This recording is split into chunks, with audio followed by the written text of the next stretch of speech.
Automobiles are responsible for 15% of man-made carbon dioxide emissions worldwide. Electric vehicles have a major role to play in reducing CO2 to help mitigate the potential effects of climate change. More drivers around the world are becoming sensitive to this. In fact, every 3 minutes, someone buys another EV.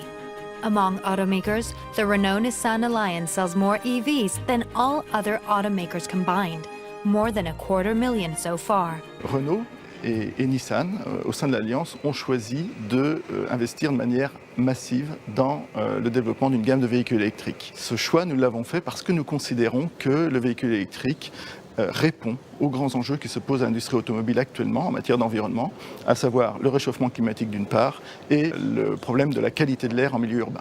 Un Européen moyen va réduire de moitié son empreinte environnementale en conduisant un véhicule électrique. Bien sûr, ça varie d'un pays à l'autre, mais en moyenne, c'est le cas, c'est indiscutable. To measure the impact of electric vehicles, let's head to the headquarters of Aria Technologies in Paris. Aria has carried out simulations to calculate what the effect on air pollution would be if the percentage of EVs on city roads increased by 20%.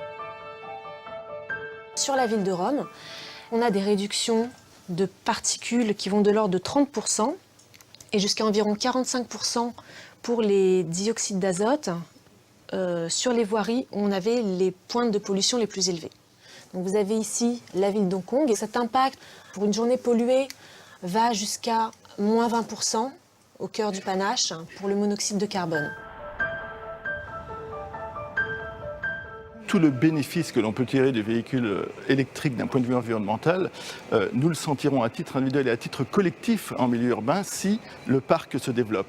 D'ores et déjà, le véhicule électrique a trouvé sa place en Europe. Among European countries, Norway is a clear leader in promoting electric vehicles. In Norway, 1 in 5 cars sold is an EV.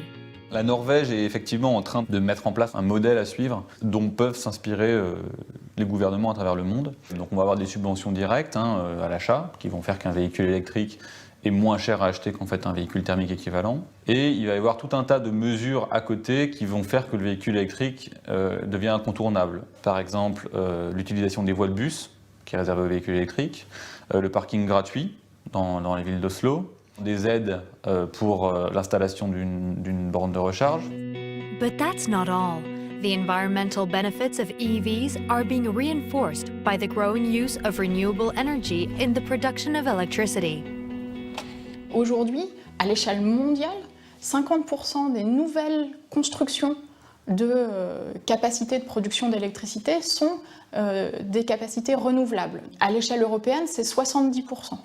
Donc on est en train de préparer un mix électrique qui est moins émetteur de gaz à effet de serre. L'électrification est une des voies de réduction des émissions, c'est évident. The Renault-Nissan Alliance is the global leader in EV sales.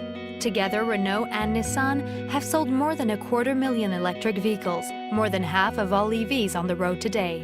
On a tous notre rôle à jouer. D'une part, le consommateur qui doit faire le choix et comprendre que ce véhicule est plus performant qu'un autre d'un point de vue environnemental, mais également plaisant à conduire. Nous, producteurs, qui avons à travailler encore l'autonomie des batteries, et ça, nous avons des solutions qui vont émerger. Et puis les pouvoirs publics ont également un rôle à jouer. Donc on est confiant sur le fait que le véhicule électrique n'en est qu'au début de son développement et que le marché va adopter cette solution dans le futur.